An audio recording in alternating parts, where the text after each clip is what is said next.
लोकतंत्र को किसी चुनावी चश्मे से नहीं देखा जा सकता।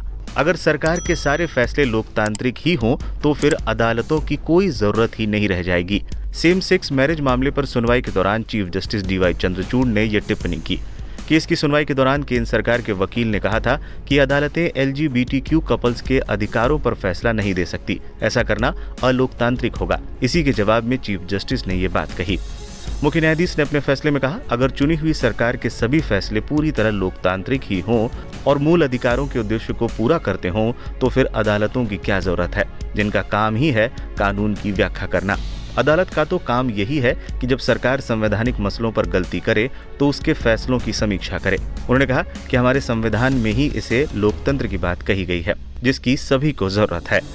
सीजीआई ने कहा, हमारा संविधान ये नहीं कहता कि संवैधानिक लोकतंत्र का अर्थ सिर्फ चुनावी डेमोक्रेसी है। दूसरे संस्थानों की भी अपनी भूमिका है और वो सरकार के फैसलों की समीक्षा कर सकते हैं। संविधान में लोकतंत्र की कोई संकीर्ण परिभाषा तय नहीं की गई है।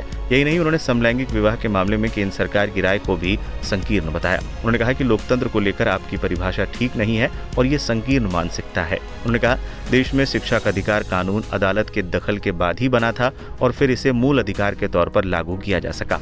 बता दें, लंबी सुनवाई के बाद मंगलवार को अदालत ने समलैंगिक शादियों को मान्यता को लेकर फैसला दिया था। सुप्रीम कोर्ट ने समलैंगिक विवाह को कानूनी मान्यता देने से इनकार कर दिया।